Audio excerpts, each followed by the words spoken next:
Manufacturing ടെക്നോളജിയുടെ ഒന്നാമത്തെ മൊഡ്യൂളിലെ നമ്മൾ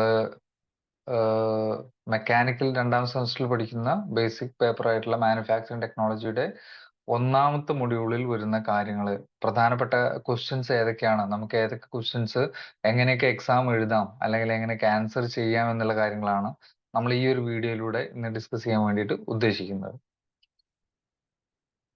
നമുക്കറിയാം, ഒന്നാമത്തെ മൊഡ്യൂളിലെ പ്രധാനപ്പെട്ട ഭാഗങ്ങൾ എന്ന് പറഞ്ഞു കഴിഞ്ഞാൽ പ്രധാനമായിട്ടും ഫൗണ്ടറി എന്നുള്ള ഒരു സെഷൻ തന്നെയാണ്. ആ ഒരു ഫൗണ്ടറി എന്നുള്ള സെഷനിൽ പ്രധാനമായിട്ടും ആ സാൻഡ് മൗൾഡിങ്ങുമായി ബന്ധപ്പെട്ട് അല്ലെങ്കിൽ സാൻഡ് മൗൾഡ് കാസ്റ്റിംഗുമായി ബന്ധപ്പെട്ട് വരുന്ന ഭാഗങ്ങളും അതിന്റെ പ്രോപ്പർട്ടീസും അതിന്റെ ഓപ്പറേഷൻസും തുടങ്ങിയ കാര്യങ്ങളൊക്കെ തന്നെയാണ്, അല്ലെങ്കിൽ അതിന്റെ എലമെന്റ്സും കാര്യങ്ങളൊക്കെ തന്നെയാണ് നമ്മൾ പഠിക്കാൻ പോകുന്നത്. അപ്പോൾ ഈ ഒരു മൊഡ്യൂളിനെ സംബന്ധിച്ചിടത്തോളം നമ്മൾ ഓവറോൾ ഈ ഒരൊറ്റ സെഷനിൽ തന്നെ അല്ലെങ്കിൽ ഈ ഒരു പിക്ചറിൽ നിന്ന് കിട്ടുന്നുണ്ട് അതിലെ പ്രധാനപ്പെട്ട ഭാഗങ്ങൾ ഏതൊക്കെയാണ് എന്നുള്ളത്. മെക്കാനിക്കൽ പ്രോപ്പർട്ടീസ് എന്നുള്ളത് ഇമ്പോർട്ടന്റ് ആയിട്ടുള്ള ഒരു സെഷനാണ്. അപ്പോൾ മെക്കാനിക്കൽ പ്രോപ്പർട്ടീസ് ഓഫ് മെറ്റീരിയൽ എന്ന് പറഞ്ഞു കഴിഞ്ഞാൽ, ഫോർ എക്സാമ്പിൾ പറയുകയാണെങ്കിൽ സ്ട്രെങ്ത് അല്ലെങ്കിൽ ഹാർഡ്നെസ് അല്ലെങ്കിൽ ടഫ്നെസ്, ഡക്റ്റിലിറ്റി, അതുപോലെ തന്നെ ഇലാസ്റ്റിസിറ്റി, ബ്രിറ്റിലിറ്റി, ഇത്തരം തുടങ്ങിയിട്ടുള്ള ഒരുപാട് മെക്കാനിക്കൽ പ്രോപ്പർട്ടീസിനെ പറ്റി നമ്മൾ ഈ ഒന്നാമത്തെ മൊഡ്യൂളിലാണ് പഠിക്കുന്നത്.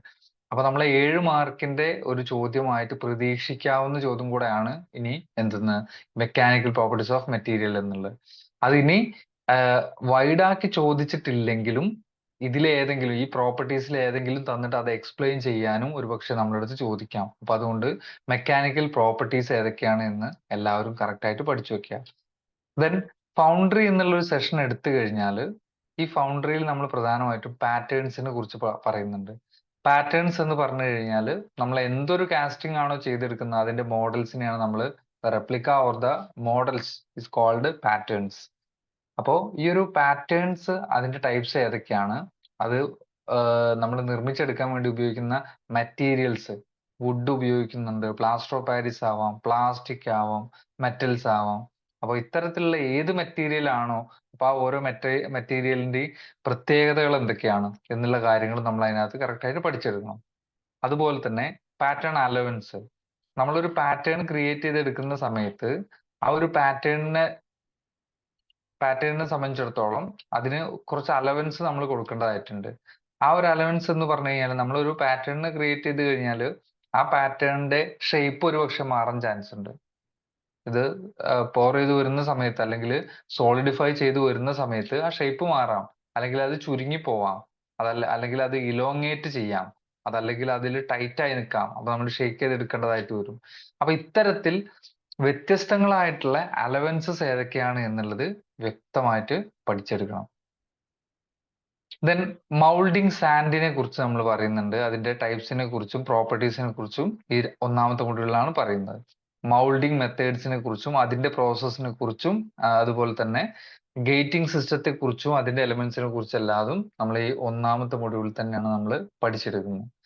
അപ്പോൾ ഇതിന്റെ ഈ ഒരു ഫസ്റ്റ് മൊഡ്യൂളിൽ നമുക്ക് യൂസ് ചെയ്യാവുന്ന അല്ലെങ്കിൽ നമുക്ക് ചോദിക്കാൻ സാധ്യതയുള്ള, അപ്പോ ഇതൊരു പക്ഷേ ഇപ്പോ ഈ മെക്കാനിക്കൽ പ്രോപ്പർട്ടീസ് ഓഫ് മെറ്റീരിയൽ എന്നായിരിക്കില്ല ചോദ്യം വരുന്നത്. അപ്പോ നമ്മളോട് ചോദിക്കുക എക്സ്പ്ലെയിൻ സ്ട്രെങ്ത് അല്ലെങ്കിൽ എക്സ്പ്ലെയിൻ ഹാർഡ്നെസ് അല്ലെങ്കിൽ ഡിഫൈൻ ഹാർഡ്നെസ്, സ്ട്രെങ്ത്, മാലബിലിറ്റി എന്നൊക്കെ പറഞ്ഞ് വ്യത്യസ്ത പ്രോപ്പർട്ടീസ് ചോദിക്കാം. അപ്പൊ ഇങ്ങനെ ഏത് പ്രോപ്പർട്ടി ചോദിച്ചു കഴിഞ്ഞാലും നമുക്ക് എഴുതാനുള്ള കപ്പാസിറ്റി എന്നുള്ളത് നമ്മളെ ഈ ഒരു പോർഷൻ പഠിക്കുക എന്നുള്ളത് തന്നെ ഉള്ളൂ.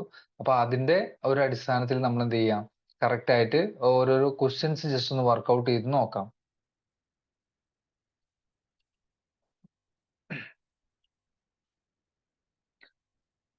ഒന്നാമത്തെ ഒരു ക്വസ്റ്റ്യൻ നോക്കിക്കഴിഞ്ഞാൽ, write about any 4 mechanical properties of materials. ഏതെങ്കിലും ഒരു 4 മെക്കാനിക്കൽ പ്രോപ്പർട്ടീസിനെ കുറിച്ച് എഴുതാനാണ് അല്ലെങ്കിൽ എക്സ്പ്ലെയിൻ ചെയ്യാനാണ് പറഞ്ഞിട്ടുള്ളത്.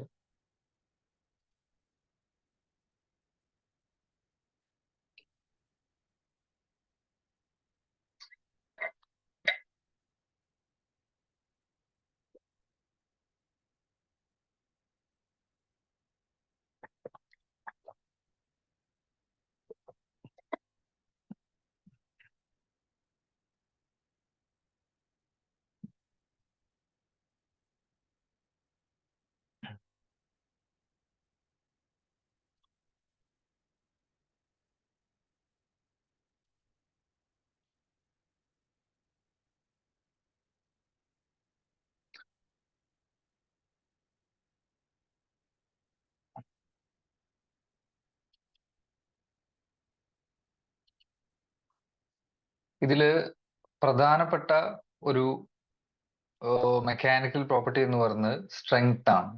സ്ട്രെങ്ത്, നമ്മൾ ഏതൊരു മെറ്റീരിയൽ എടുത്തു കഴിഞ്ഞാലും അതിന്റെ സ്ട്രെങ്ത് എന്നുള്ളത് നമ്മൾ ഐഡന്റിഫൈ ചെയ്യാറുള്ള ഒരു സംഭവമാണ്.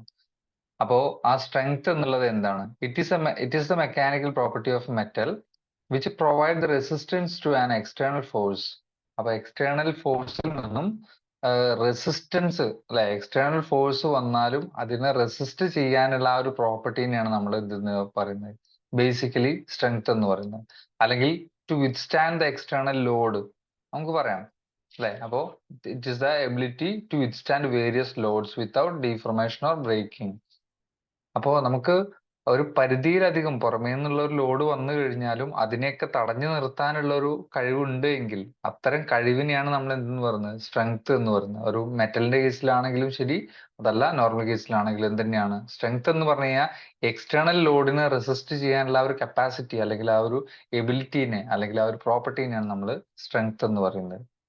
എന്നാൽ ഹാർഡ്നെസ് എന്ന് പറഞ്ഞു കഴിഞ്ഞാൽ, ഹാർഡൻഡ് ആയിട്ടുള്ള മെറ്റീരിയലിന്റെ മേലെ നമുക്ക് സ്ക്രാച്ച് ചെയ്യാനും അല്ലെങ്കിൽ കോറി പോകാനൊന്നും കഴിയുന്നില്ല. അതായത് it is the ability of a material to resist scratching, abrasion, indentation or penetration. അതിന്റെ മുകളിൽ പോയിട്ട് ഒരു കുഴി കുഴിക്കാനോ അല്ലെങ്കിൽ എന്തെങ്കിലും ഇൻഡന്റേഷൻ ക്രിയേറ്റ് ചെയ്യാനോ അബ്രേഷൻ ക്രിയേറ്റ് ചെയ്യാനോ സ്ക്രാച്ച് ചെയ്യാനോ നമുക്ക് പറ്റുന്നില്ല. അപ്പോ അത്തരത്തിൽ ഒരു സ്ക്രാച്ച് പ്രൂഫ് ആക്കി വെക്കുന്ന എന്ന് പറഞ്ഞു കഴിഞ്ഞാൽ അതൊരു ഹാർഡൻഡ് മെറ്റീരിയൽ ആയിരിക്കണം എന്നുള്ളതാണ്. അപ്പോൾ ഹാർഡ്നെസ് എന്താണ്, സ്ട്രെങ്ത് എന്താണ് എന്നുള്ളത് തമ്മിൽ ഒരിക്കലും മാറിപ്പോകരുത്. കാരണം രണ്ടും രണ്ട് ക്വാളിറ്റി ലെവലിൽ നിൽക്കുന്ന കാര്യങ്ങളാണ്. സ്ട്രെങ്ത് എന്ന് പറഞ്ഞാൽ എക്സ്റ്റേണൽ ഫോഴ്സിനെ വിത്ത്സ്റ്റാൻഡ് ചെയ്യാണ് അല്ലെങ്കിൽ റെസിസ്റ്റ് ചെയ്യുകയാണെങ്കിൽ, ഹാർഡ്നെസ് എന്ന് പറഞ്ഞു കഴിഞ്ഞാൽ സ്ക്രാച്ചിങ്ങിനെ, അബ്രേഷനൊക്കെ റെസിസ്റ്റ് ചെയ്യുന്നതിനെയാണ് നമ്മൾ ഹാർഡ്നെസ് എന്ന് പറയുന്നത്. ഇനി ഇലാസ്റ്റിസിറ്റി എന്ന് പറയുന്ന ഒരു പ്രോപ്പർട്ടി. ഇലാസ്റ്റിസിറ്റി നമ്മൾ ഒരു റബ്ബർ ബാൻഡിന്റെ കേസിൽ പറയുമ്പോൾ അത് ഒരു ഇലാസ്റ്റിക് മെറ്റീരിയൽ ആണ്. നമുക്ക് വിസിബിൾ ആയിട്ട് ഒരു ഇലാസ്റ്റിസിറ്റി കാണിക്കുന്ന മെറ്റീരിയൽ ആണ് നമ്മൾ ആ റബ്ബർ എന്നുള്ള പറഞ്ഞ സംഭവമൊക്കെ. അപ്പൊ ഇതിൽ എങ്ങനെയാണ് വരുന്നത്? Elasticity is the property of metal and its ability to return its shape and size after removal of load. അപ്പോൾ ലോഡ് റിമൂവ് ചെയ്ത് കഴിഞ്ഞാൽ അത് അതിന്റെ ഇനീഷ്യൽ പൊസിഷനിലേക്ക് അല്ലെങ്കിൽ ഇനീഷ്യൽ സൈസിലേക്കും ഷേപ്പിലേക്കും മാറി വരുന്നുണ്ടെങ്കിൽ ആ ഒരു പ്രോപ്പർട്ടീനെ നമ്മൾ പറയുന്ന പേരാണ് ഇലാസ്റ്റിസിറ്റി.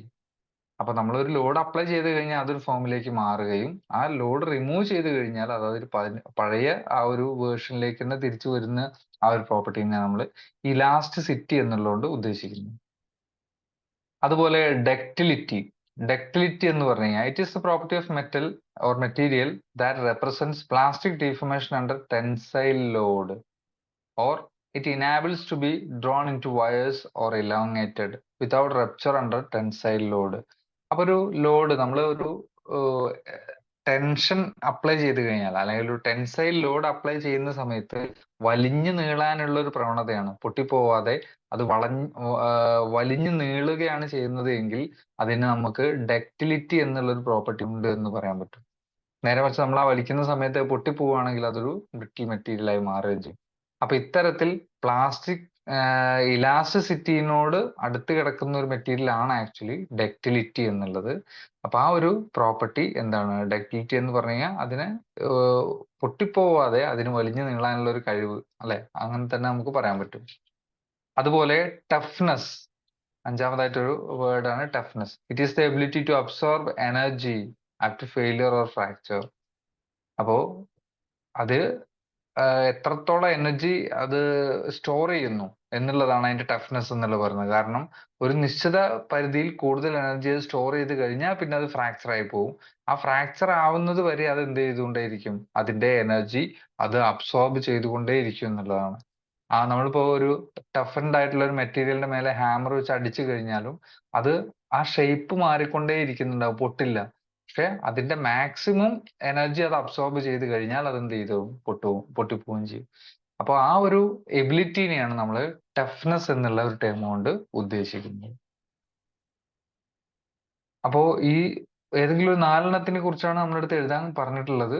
അപ്പോൾ നിങ്ങൾക്ക് പറ്റുന്നത്, അപ്പൊ നമ്മൾ ഏകദേശം 5 പറഞ്ഞു. അപ്പോൾ കഴിയുന്ന ഏതാണോ 4 പെട്ടെന്ന് നമുക്ക് എഴുതാൻ പറ്റുന്നത് എന്നുള്ളത് നമുക്ക് പഠിക്കാം. Explain different moulding methods. നമ്മൾ മൗൾഡിങ് എന്ന പ്രോസസ്സ് ചെയ്യുന്ന ഡിഫറെന്റ് മെത്തേഡ്സ് ഏതൊക്കെയാണെന്ന് ചോദിച്ചിട്ടുള്ളത്. അപ്പൊ നമ്മളൊരു പ്രൊഡക്റ്റ് കാസ്റ്റ് ചെയ്തെടുക്കുന്ന സമയത്ത് അതിനെ നമുക്ക് അതിന്റെ സൈസിനും ഷേപ്പിനും അനുസരിച്ച് നമ്മൾ പല രീതിയിൽ ആ ഒരു മൗൾഡിങ് പ്രോസസ്സ് ചെയ്യാറുണ്ട്. അപ്പോൾ അത്തരത്തിലാണ് നമ്മൾ ഈ മൗൾഡിങ് മെത്തേഡ്സിനെ ക്ലാസിഫൈ ചെയ്തിട്ടുള്ളത്. അപ്പോൾ ഒന്നാമത്തത് നോക്കിക്കഴിഞ്ഞാൽ നമുക്കറിയാൻ പറ്റുന്നുണ്ട്, ഫ്ലോർ മൗൾഡിങ് ആണ് ഒന്നാമത്തത്. ഫ്ലോറിൽ വെച്ച് ചെയ്യുന്നത് അല്ലെ, താഴെ തറയിൽ വെച്ചുകൊണ്ട് ചെയ്യാണ്. ബെഞ്ച് മൗൾഡിങ് എന്നുള്ളതാണ് സെക്കൻഡ്. അപ്പോൾ നമ്മളൊരു കൺവീനിയന്റ് ഹൈറ്റിൽ ഒരു ബെഞ്ച് ക്രിയേറ്റ് ചെയ്ത് ആ വർക്ക് ബെഞ്ചിൽ വെച്ചുകൊണ്ട് ചെയ്യുന്നതുകൊണ്ടാണ് അതിനെ ബെഞ്ച് മൗൾഡിങ് എന്ന് പേര് വന്നുള്ളത്. ഓക്കെ, അപ്പൊ താഴെ വെച്ച് ചെയ്യുന്നതിനെ നമ്മൾ ഫ്ലോർ മൗൾഡിങ് എന്നും, ബെഞ്ചിന്റെ ഒരു കൺവീനിയന്റ് ഹൈറ്റിലുള്ള ഒരു ബെഞ്ചിൽ വെച്ച് ചെയ്യുന്നതിനെ അതിനെ ബെഞ്ച് മൗൾഡിങ് എന്ന് പറയും. ദെൻ സ്റ്റാക്ക് മൗൾഡിങ് പറയുന്നുണ്ട്.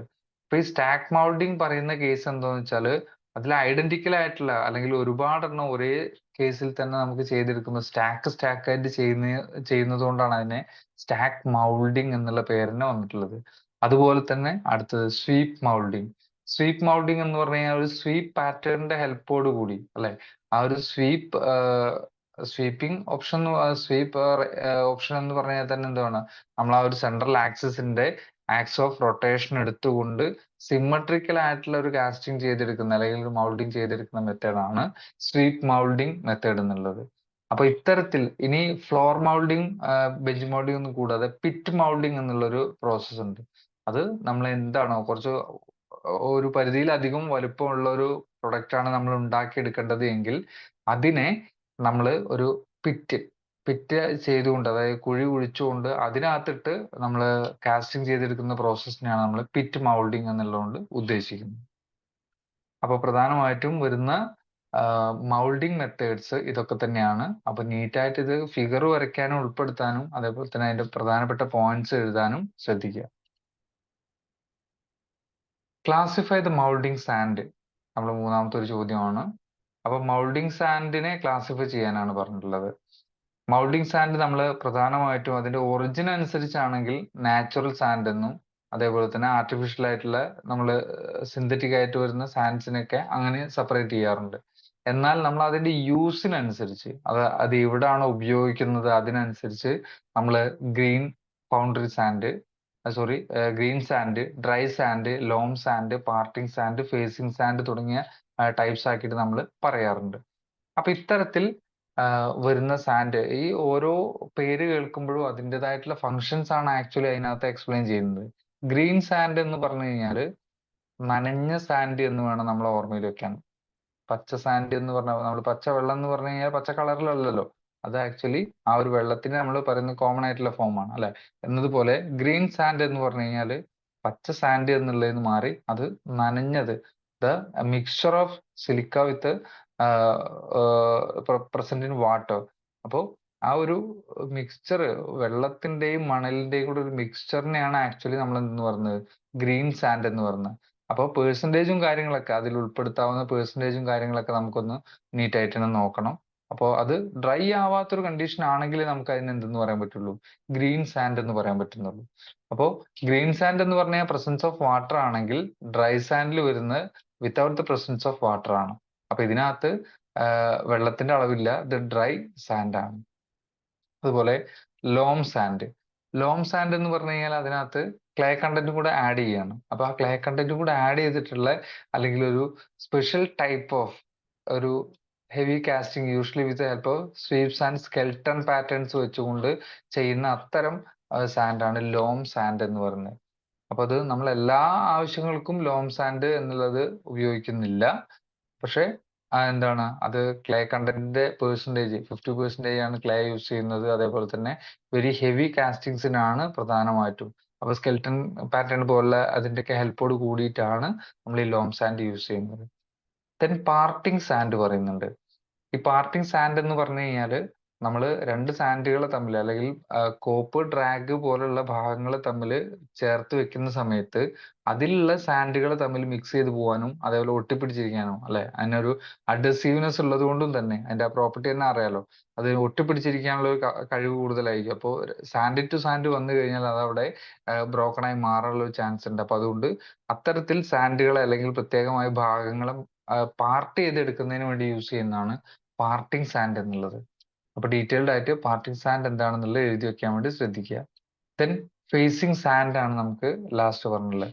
അപ്പൊ ആ ഫേസിങ് സാൻഡ് എന്ന് പറഞ്ഞാൽ എത്ര ഉള്ളൂ? Facing sand is the sand which covers the pattern all around it. അപ്പൊ ആ പാറ്റേണിനെ ആക്ച്വലി ഫേസ് ചെയ്തുകൊണ്ടിരിക്കുന്നത് കൊണ്ടും തന്നെ അതിന് പേര് വന്നിരിക്കുന്നത് ഫേസിങ് സാൻഡ് എന്നാണ്. പാറ്റേണിനെ ഫേസ് ചെയ്തിരിക്കുന്ന സാൻഡ് ആണ് ഫേസിങ് സാൻഡ്. പഠിച്ചു വെക്കാൻ നമുക്കൊരു എളുപ്പത്തിനാണ് ഈ ടിപ്പ് പറഞ്ഞത്. ഓക്കെ, അപ്പോ ഇത്തരത്തിൽ different types of moulding sand ഏതൊക്കെയാണ് എന്നുള്ളത് ഡൗട്ട് വരരുത്. കൂടാതെ നമ്മൾ അതിനകത്ത് പറഞ്ഞതിന്റെ ഒരു ബാക്കി തന്നെയാണ് കോർ സാൻഡ്. കോർ സാൻഡ് എന്ന് വെച്ചാൽ core sand is the sand used for making course.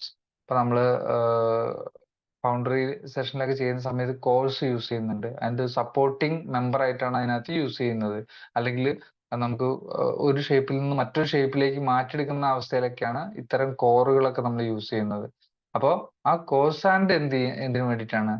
Course make ചെയ്യാൻ വേണ്ടിയിട്ടാണ് സാധാരണയായിട്ടും അത് സപ്പോർട്ടിങ് ആക്സസിന് വേണ്ടിയിട്ടാണ് നമ്മൾ കോർ സാൻഡ് എന്നുള്ള സംഭവം യൂസ് ചെയ്യാറുള്ളത്.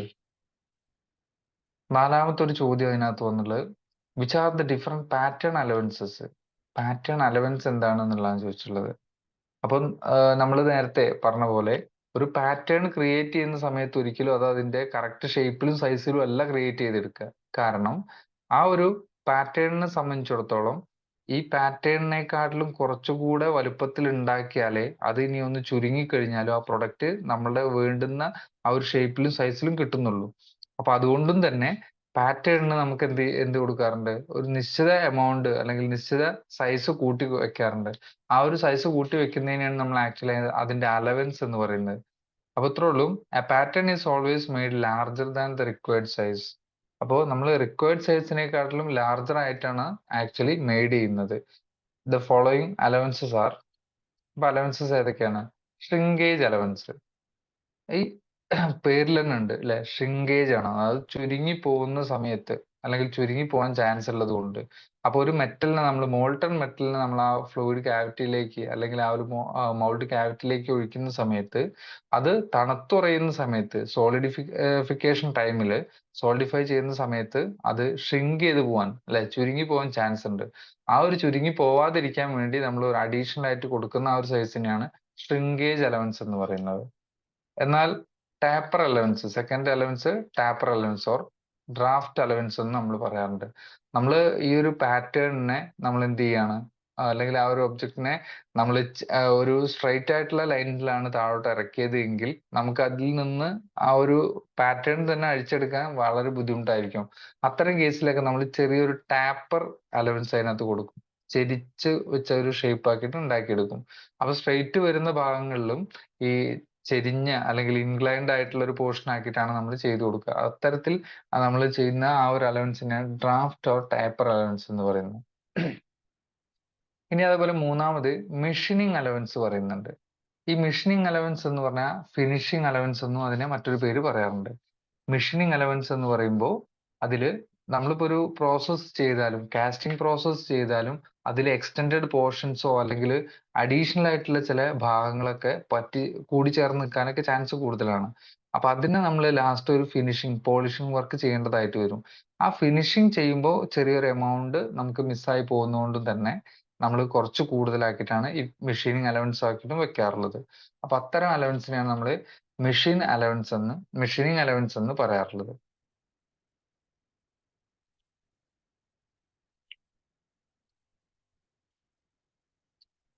നമ്മൾ അടുത്തായിട്ട് ഡിസ്റ്റോഷൻ അലവൻസ് ആണ് പറയാനുള്ളത്. ഡിസ്റ്റോഷൻ അലവൻസ് എന്ന് പറഞ്ഞു കഴിഞ്ഞാൽ നമ്മളിപ്പോ ഒരു വി ഷേപ്ഡ് ആയിട്ടുള്ള സാധനം അല്ലെങ്കിൽ ഒരു യു ഷേപ്ഡ് ആയിട്ടുള്ള സാധനം നമ്മൾ അതേപോലെ തന്നെ ഫോം ചെയ്ത് കഴിഞ്ഞാൽ ഒരു പക്ഷേ അതിന്റെ ഷേപ്പ് മാറിപ്പോകും. അപ്പോൾ കോംപ്ലക്സ് ഷേപ്പ് ഒക്കെ ഉണ്ടാക്കുന്ന സമയത്തൊക്കെ ഒരു ഷേപ്പിൽ നിന്ന് മറ്റൊരു ഷേപ്പിലേക്ക് മാറാനുള്ള ചാൻസ് വളരെ കൂടുതലാണ്. അത്തരത്തിൽ ഷേപ്പ് മാറാതിരിക്കാൻ വേണ്ടി നമുക്ക് വേണ്ടുന്ന റിയൽ ഷേപ്പിൽ നിന്ന് മാറ്റി മറ്റൊരു ഷേപ്പിൽ ഉണ്ടാക്കിയെടുക്കുമ്പോൾ അതിനു വേണ്ടി കൊടുക്കുന്ന അലവൻസിനെയാണ് നമ്മൾ എന്ന് പറയുന്നത് ഡിസ്റ്റോഷൻ ഓർ ക്യാമ്പർ അലവൻസ് എന്ന് പറയാറുള്ളത്. Then warping allowance or shake allowance എന്നുള്ളതാണ്. അപ്പൊ നമ്മൾ ഈ ഒരു പാറ്റേണിനെ ആക്ച്വലി നമ്മളെ മൗൾഡിംഗ് ബോക്സിനകത്ത് നിന്ന് ഷെയ്ക്ക് ചെയ്തിട്ട് വേണ്ടി വരും എടുക്കാൻ വേണ്ടിയിട്ട്. അപ്പോൾ ഈ ഇങ്ങനെ ഷെയ്ക്ക് ചെയ്ത് എടുക്കുന്ന സമയത്ത് ആ ക്യാവിറ്റിയിൽ അവിടെ എന്ത് വരാൻ ചാൻസ് ഉണ്ട്? അവിടെ അതിൻ്റെതായിട്ടുള്ള മാറ്റങ്ങൾ വരാൻ വേണ്ടി ചാൻസ് ഉണ്ട്. അപ്പൊ അത്തരത്തിൽ ഉള്ള കാര്യങ്ങൾക്ക് ആ ഒരു ഷെയ്ക്കുമായി ബന്ധപ്പെട്ട കാര്യങ്ങൾ നമ്മൾ ആ ഒരു പ്രൊഡക്റ്റ് എടുക്കുന്ന സമയത്ത് അല്ലെങ്കിൽ ആ പാറ്റേൺ എടുക്കുന്ന സമയത്ത് അവിടുത്തെ ആ ഒരു ഷെയ്ക്കുമായി ബന്ധപ്പെട്ടുള്ള കാര്യങ്ങൾക്ക് വേണ്ടിയിട്ടാണ് നമ്മൾ ഷെയ്ക്ക് അലവൻസ് എന്നുള്ള സംഭവം കൊടുക്കാറുള്ളത്. അപ്പോൾ ഇതുമായി ബന്ധപ്പെട്ട് നമ്മൾ ഈ പറഞ്ഞ കാര്യങ്ങളാണ് നിലവിൽ കൊടുത്തിട്ടുള്ളത്. ഇപ്പൊ ഡിസ്റ്റോർഷൻ അലവൻസ് ആണെങ്കിൽ റിക്വയർഡ് ഷേപ്പ് ഓഫ് കാസ്റ്റിംഗ് എന്നുള്ളത് ഒരു യു ആണ്.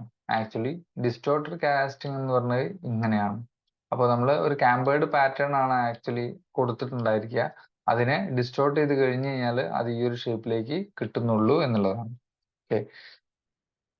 റാപ്പിംഗ് അലവൻസ് അല്ലെങ്കിൽ ഷെയ്ക്ക് അലവൻസ് എന്ന് പറഞ്ഞാൽ when a pattern is rapped or shaked before it withdrawn from the mould. നമ്മൾ ആ ഒരു മൗൾഡിൽ നിന്ന് എടുക്കുന്നതിന് തൊട്ട് മുമ്പ് എന്ത് ചെയ്യേണ്ടി വരും? ഒന്ന് ഷെയ്ക്ക് ചെയ്യേണ്ടതായിട്ട് വരും. The cavity in the mould is slightly enlarged. അപ്പൊ അതിനു വേണ്ടി ആ ഒരു ക്യാവിറ്റി എന്ത് ചെയ്ത് കൊടുക്കുകയാണ്? ചെറിയ രീതിയിലൊന്ന് കൂടുതലാക്കി കൊടുക്കുകയാണ് ചെയ്യുന്നത്.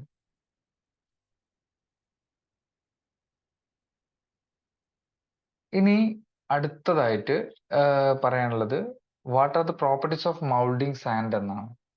മൗൾഡിംഗ് സാൻഡ് അതിന്റെ പ്രോപ്പർട്ടീസിനെ കുറിച്ചാണ്. മൗൾഡിംഗ് സാൻഡിനെ കുറിച്ച് നമ്മൾ പറഞ്ഞു.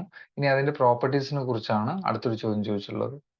ഇതില് പ്രധാനമായിട്ടും പോറോസിറ്റി, റിഫ്രാക്ടറിനെസ്, അഡസീവ്നെസ്, കോസീവ്നെസ്, കൊളാപ്സിബിലിറ്റി, പ്ലാസ്റ്റിസിറ്റി തുടങ്ങിയ കാര്യങ്ങളാണ് ഇപ്പൊ നമ്മൾ ഇതിനകത്ത് കാണിച്ചിരിക്കുന്നത്. അപ്പൊ ഇതിൽ പോറോസിറ്റി എന്ന് പറഞ്ഞു കഴിഞ്ഞാൽ it is also called as permeability. ഇപ്പൊ പെർമിയബിലിറ്റി എന്നും അതിനെ പറയാറുണ്ട്, മനസ്സിലായി. എന്താണ് ഇവിടെ സംഭവിക്കുന്നത് എന്ന് വെച്ച് കഴിഞ്ഞാല് when a hot metal is poured into mould, ഒരു ചൂടായിട്ടുള്ള മെറ്റലിനെ നമ്മളൊരു മൗൾഡിനകത്തേക്ക് ഒഴിച്ചു കഴിഞ്ഞാൽ a large volume of gas and steam is evolved. അപ്പോ ഇതിനകത്ത് നിന്ന് എന്ത് ചെയ്യാൻ ചാൻസ് ഉണ്ട്? സ്റ്റീം അല്ലെങ്കിൽ എസ്കേപ്പിംഗ് ഗ്യാസസ് ക്രിയേറ്റ് ചെയ്യാൻ വേണ്ടി ചാൻസ് ഉണ്ട് എന്നുള്ളതാണ്. Is A property of moulding sand which allows the passage of gases and steam through the same mould. അപ്പൊ നമ്മൾ ഇത്തരത്തിലുള്ള ഗ്യാസസ് അതിനകത്ത് ഫോം ചെയ്ത് കഴിഞ്ഞാലും ടോട്ടലി നമ്മൾ സിസ്റ്റം ക്ലോസ്ഡ് ആയതുകൊണ്ട് അതിന് പുറത്തു പോകാനുള്ള ചാൻസ് കുറവായിരിക്കും.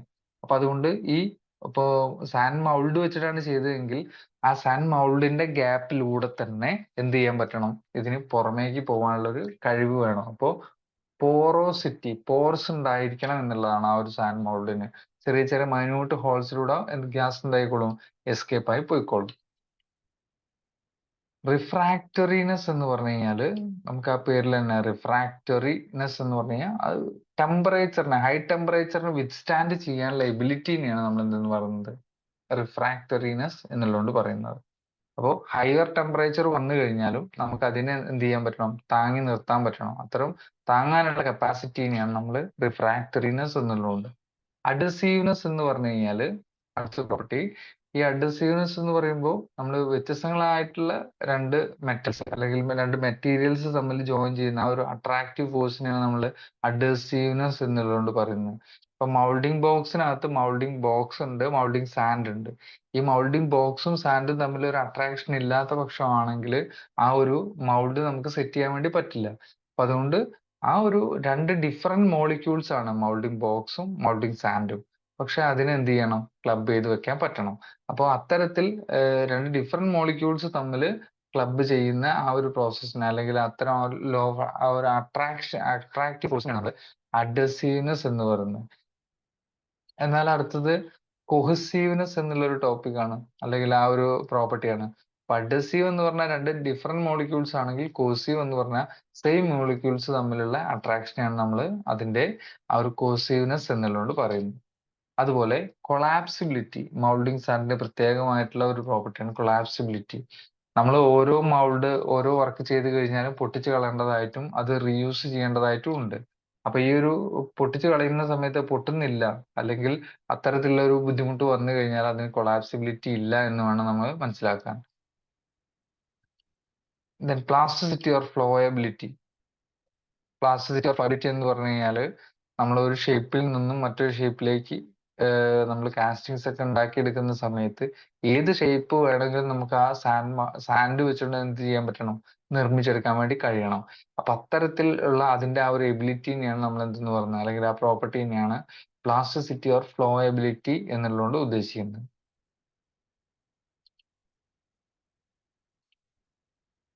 അപ്പൊ ഇത്രയും ഇപ്പൊ നമ്മൾ ഏകദേശം ഒരു 5-6 ക്വസ്റ്റ്യനോളം ജസ്റ്റ് ഇങ്ങനെ പറഞ്ഞു പോകുന്നു. അപ്പൊ ഇതൊക്കെ തന്നെയാണ് നമ്മുടെ ഈ ഫസ്റ്റ് മൊഡ്യൂളിൽ വരുന്ന പ്രധാനപ്പെട്ട ഭാഗങ്ങൾ. അപ്പൊ നമ്മള് ഈ ചോദിച്ച പോലെ what are the properties of moulding sand എന്നായിരിക്കില്ല ചോദിക്കുക. ചിലപ്പോൾ ഏതെങ്കിലും ഒരു 3 തന്നിട്ട് അത് എക്സ്പ്ലെയിൻ ചെയ്യാനായിരിക്കും ചോദിക്കുക. അപ്പൊ കറക്റ്റ് ആയിട്ട് പഠിക്കുന്നത് ഫസ്റ്റ് മൊഡ്യൂൾ ആണ്. ഫസ്റ്റ് മൊഡ്യൂളിൽ ഫൗണ്ടറി ബേസ്ഡ് ആണ്. അപ്പൊ അതിനകത്ത് പാറ്റേൺ, അലവൻസ്, ടൈപ്സ്, അതിന്റെ മെറ്റീരിയൽസ്, അതേപോലെ മൗൾഡിംഗ് സാൻഡ്, അതിന്റെ ടൈപ്സ്, അതിന്റെ കാര്യങ്ങള്, ദെൻ ഗേറ്റിംഗ് സിസ്റ്റം അടക്കമുള്ള കാര്യങ്ങൾ. അപ്പൊ ഇത്തരം സംഭവങ്ങളൊക്കെ കൂടി വെച്ചിട്ട് വേണം നമ്മൾ എന്ത് ചെയ്യാൻ വേണ്ടിയിട്ട് ഈ ഒരു ഫസ്റ്റ് മൊഡ്യൂൾ പഠിച്ചെടുക്കാൻ വേണ്ടി. ഇമ്പോർട്ടന്റ് ആയിട്ടുള്ള കുറച്ച് ക്വസ്റ്റ്യൻസ് ആണ് ഇപ്പൊ നമ്മൾ വർക്ക്ഔട്ട് ചെയ്തത്. ഇനി ഇപ്പൊ നമ്മൾ ഈ പറഞ്ഞുകൊണ്ടിരിക്കുന്ന അല്ലെങ്കിൽ പറഞ്ഞ കാര്യങ്ങളും കൂടെ അതും കൂടെ ജസ്റ്റ് നിങ്ങളൊന്ന് വർക്ക്ഔട്ട് ചെയ്ത് നോക്കുക. അപ്പൊ ഈസി ആയിട്ട് നമ്മുടെ ഈ ഫസ്റ്റ് മൊഡ്യൂളിലെ മാക്സിമം മാർക്ക് നമുക്ക് സ്കോർ ചെയ്യാൻ വേണ്ടിയിട്ട് പറ്റുന്നതായിരിക്കും.